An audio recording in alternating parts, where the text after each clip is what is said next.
Good morning. We're at the Windsor Star News Cafe. I'm Don McArthur with Dylan Kristy, and our special guest this morning is Sandra Pupatello, former cabinet minister, and correct me if I'm wrong on this, but CEO of the WindsorEssex Economic Development Corporation. Perfect. Okay, thank you. Welcome to the News Cafe. Good morning. Good morning, welcome. Okay, we're going to be here every day pretty much, except when I'm golfing for the duration of the election campaign, October 27th. We thought Sandra here would be a great guest because the number one issue on the campaign trail so far, especially in Windsor, but across the county, is jobs. Our unemployment rate has crept back up to 9%. We hit an 8-year low of like 7.7 back in December, but it's up again to 9%. Sandra, what's the state of the economy out there in terms of jobs in Windsor and Essex County today? I think, well, the employment rate obviously speaks for itself, and I think we do have challenges. A lot of that is, it's more than just the seasonal. Seasonal does make it fluctuate up to 2% at any given time. Any quarter, you could say, oh, well, that's because the students went back to school and who's picking up those jobs. So nonetheless, I mean, I need to be pleased that every single person running for mayor wants to talk about jobs. That's important to our organization. That's what we live for, so it's a good sign. Yeah, absolutely. Now going back to that, the top three runners for Windsor's mayoral, in the Windsor mayoral race, like you said, they've all put jobs forth as their main priority. But they've each kind of taken their own unique approach to it. Some are talking about a national auto strategy. Some are looking for more job training locally. What works in your opinion, in your experience, and what is a good strategy for them to tackle? Well, for starters, we need to have the message, because what we do as an organization is go out and tell everybody what's happening in our backyard for starters. So when I get to say, as I've been doing with current mayor, say we have a mayor who's open for business. I have a council that's open for business. And then you have to give 2 or 3 examples of why I think so. Mm-hmm. And the examples are pretty startling. Lately, I've been able to say, for example, that and I show graphs actually to actually say, here's the industrial tax rate of property taxes in Windsor. And you could see it going down. And then I say, there's no city in the country that's done this 6 years in a row. That's very startling, but that took more than just a mayor. That was a whole council attitude. And what I'm hoping is that whatever comes out of this municipal election, they'll have that same lion-like determination to give me some key indicators that show their attitude towards business and that they're interested in getting companies to invest and getting companies to stay and grow right here in WindsorEssex. Oh, for sure. So can they actually do anything like mayors? Do they really have any power? Like these are small sort of podunk town mayors compared to the billions of dollars that the feds and the province has. So other than being sort of a salesperson and saying we're open for business, does it really matter who our mayor is when it comes to job creation? Remember, there's 2 buckets that we work in our organization. One is business development locally, where the local businesses have to be retaining and growing their business. And the second is bringing new business in. For those who are already here, what they do every day locally makes a big difference. How does their building department operate? You heard the mayor's announcement when they were streamlining that one window. Those things are critical so that on a timely basis, our local businesses can expand. That's important. That's a big show of strength for our region. Business attraction, it's a little tougher without really collaborating with the province and the feds. They've got the deep pockets, frankly, but the people, when we bring a business here, it's awfully nice to know that I can pick up the phone and I can get pretty much any councillor or mayor to say, come on down, I've got somebody I need you to meet. And when they show up, that's all part of the package that we're introducing our community to these foreigners. And they say, wow, we're liking your mayor. I was in Toronto last week, maybe 2 weeks ago, and when we walked in, right in the middle of the conversation, he says, you know, I'm pretty impressed with your mayor down there. Thinking, how does he even know the guy? He hasn't even met the guy. Right. So people talk, and I think that makes a big difference. Okay, go ahead. So, well, that's interesting. You mentioned that you have been working closely with council and the mayor. This will be one of the biggest shakeups on council in recent history, where there will be at least 4 wards that will have a new candidate, with Ward 1 going to Dilkins, Ward 2, Ron Jones has announced, Ward 3, Fulvio Valentinas won't be seeking re-election, and Alan Halberstadt in Ward 4. Is that a concern for you, or does that allow for fresh blood and new ideas? So how do you see that panning out? You like to have institutional memory. I remember the first time I was elected in '95, the entire Queen's Park changed over 80%. Wow. You lose a lot of institutional memory. When you think you have a really good idea, someone around the table who's been there has to say, okay, we tried that 10 years ago and it was a disaster. So it's good to have some. So maybe that 40% is going to be okay. Right. All I know is from our Economic Development Corporation perspective, we're hosting another investment Friendly Day, which we did last year, so that we bring every councillor and every mayor together in the same room to talk about what do business people think about in terms of their local community. And it's a big eye-opener for business people to see that their councillors, A, they want to know, and B, the councillors are shocked when they hear our own businesses are being chased by other jurisdictions, and these are the markers for them to stay.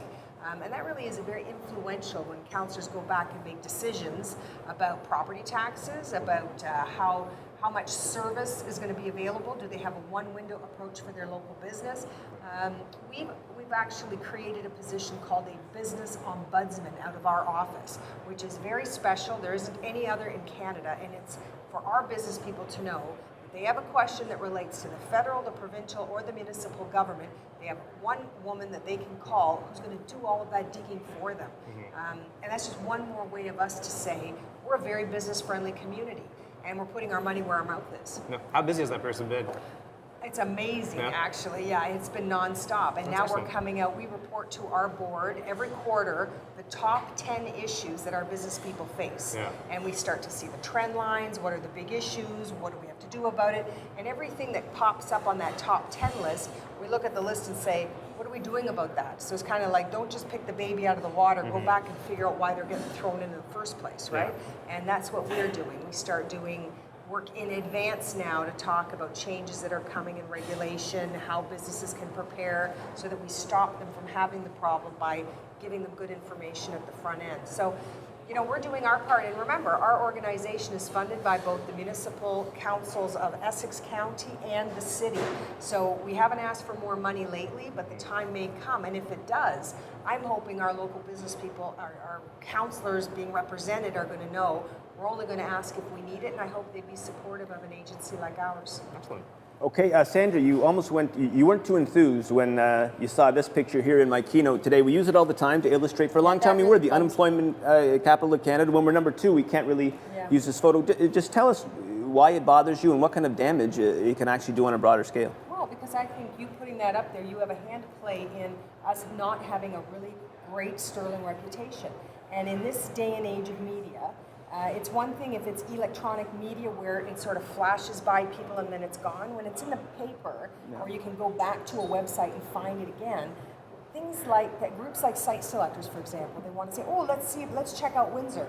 And they go back and they go digging in there. And when those are the kinds of visuals they see, it just doesn't present us in a very good light. But how would that hurt? If you're thinking about, hey, I want to set up shop in Windsor, wouldn't this actually say, hey, I do want to go to Windsor, there's all kinds of people that are ready to be employed and I can give them dirt cheap dollars, or it doesn't work that way? I'll make you a deal. Okay. I will send you great photos of Windsor where we have some of the world-class activity going on, whether that's in food processing, manufacturing, robotics, our engineering, university, St. Clair College, you name it. Those are the kinds of pictures that we want people to see, that when you come to Windsor, we're not just a small town abutting a big city like Detroit. We've got world-class activity here, and we need to tell the world about it. Okay, well, this picture's a little bit better, the one I just showed you. But you're hitting the YouTube circuit today, aren't you?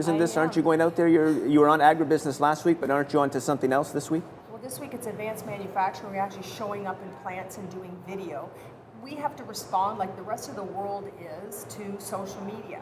And we're using social media to attract people, to look at us, to see us in a different way. And in this instant, we actually have to make the product that we're posting. So if we're going to talk to a manufacturer, we actually send them our YouTube connection so that they can go in and look at real things. We did some work with the ag sector, the food processing sector. We went right into Peter Quering's greenhouses and we held the tomatoes and look what you can find here. Very colorful, very lush, because for that sector, there's a story we can tell here in WindsorEssex about just how lush we are and all the benefit in doing business here. Weren't you handing out pieces of salt too last week or a couple of weeks ago as well? Where the salt of the earth or this? It's funny because people, they all buy the box of Windsor salt at the grocery store, but few actually equate it with our city. And in fact, we have a salt mine right here in our backyard. And so I just got that, and of course the saying, we're salt of the earth. And I think if you walk anywhere in the city, and as you come upon people, in Windsor, you say, hey, how are you? Hi, how you doing? Good morning. That doesn't happen in a lot of places, but it happens here. So I want people to know that we're friendly, we're open for business, we're salt of the earth. You would come here and feel very comfortable here. And to me, giving them a piece of salt represents all of that. Okay. I should give you a piece of salt. I'll take it, and some tequila would come in handy as well. I'll give you one too, Dylan. Yeah, of course. Okay, and so that's great. Is there anything else you want to say? No, that's like a leading question. It is. I just want to give you a chance before the hardballs come. No, you know? listen, I'm looking forward to the municipal election like everybody else. Yeah. I'm studying what they're all doing, but my focus really is that they care to call, and all the key people have about what's your view of what's going on related to the economy, and that's important. When I know that those serious candidates actually care, that they have a role to play in Windsor, Essex County looking good for investment, that to me speaks volumes of the candidates and the caliber of candidates that we have. Okay. Excellent. Well, I guess just quickly then, we mostly focused on Windsor politics, what's happening here, but there are a lot of, I guess, races. Leamington, there's two mayors or two. I live in candidates Aberg. Like vying for it's mayor. a guy dropped out of the race this morning. We're down to 3 in Amherstburg. Yeah. Exactly. So breaking news out of Amherstburg. But there's Charlie Wright, John Patterson in Leamington. Are there any races that you're keeping a close eye on? I know Leamington I'm with watching Hines all of closing. them because our organization comes up for discussion at the Essex County Council. So all the mayors sit on that county council. I worry about every one of them, and I work with all of them, right? Yeah. So whoever replaces, if any will be replaced, Yeah. I need to work with them. And the same thing with Windsor. Absolutely. Whether it's a city councilor or a mayor, I need to know I can work with them. Yeah. And I'm kind of jolly. I get along with pretty much everybody, but I really want them to be focused on economic development. Yeah, of course. So. Excellent. Okay. All right, Sandra Pupatello, thank you very much for joining us here at Windsor Star News Cafe. October 27th, get out there and vote. We're going to be here pretty much every day talking politics at Windstar Cafe.